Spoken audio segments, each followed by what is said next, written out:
Justice Aluva M Arif എന്ന നായകനെ പോരാളിയെ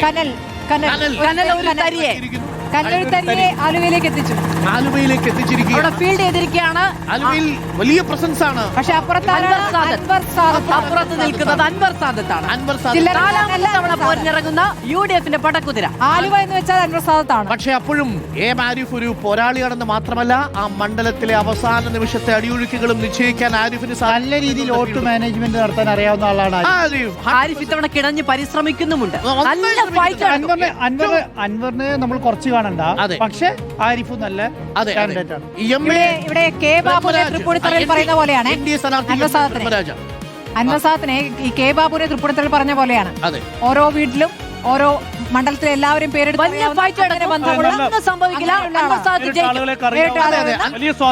20 വർഷം ഒരു മണ്ഡലത്തിൽ സ്ഥാനാർത്ഥിയായി മത്സരിച്ച് ജയിക്കുക എന്ന് പറഞ്ഞ ചെറിയ കാര്യമല്ല. കാരണം മണ്ഡലത്തിലെ സാധാരണക്കാർ മുതൽ വ്യവസായികള്, ഓട്ടോറിക്ഷ ഡ്രൈവർ, ടാക്സി തൊഴിലാളികള്, നോക്കൂ അവിടുത്തെ പ്രമുഖരായ സിനിമാ താരങ്ങൾ വരെ ഈ അൻവർ സാദത്തിന്റെ ഒരു പ്രശ്നം ഉണ്ടാവട്ടെ ഫ്രണ്ടിലാ. പക്ഷെ നോക്കൂ, അതേപോലെ ഒരു ചരിത്രം ആർക്കും ഉണ്ട്, ആരിഫിനും അതേ വ്യക്തിത്വമുണ്ട്.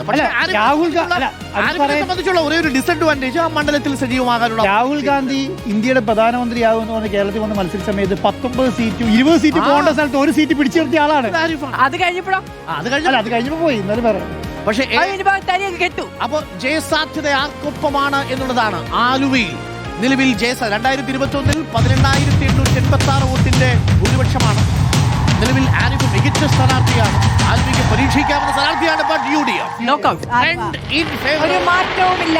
അതെ വലിയ മാറ്റം ഉണ്ടാവാൻ സാധ്യത. കാരണം കഴിഞ്ഞ തദ്ദേശ തെരഞ്ഞെടുപ്പിലൊക്കെ 12,000-ലധികം വോട്ടിന്റെ ഭൂരിപക്ഷമുണ്ട്. കാര്യം അവിടെ മണ്ഡലമാണ്. ഒരു വോട്ട് അവിടെ കിടപ്പുണ്ട് ആലുവയിൽ. അടുത്തത് കൊച്ചിയിലേക്കാണ്. കൊച്ചി മണ്ഡലം.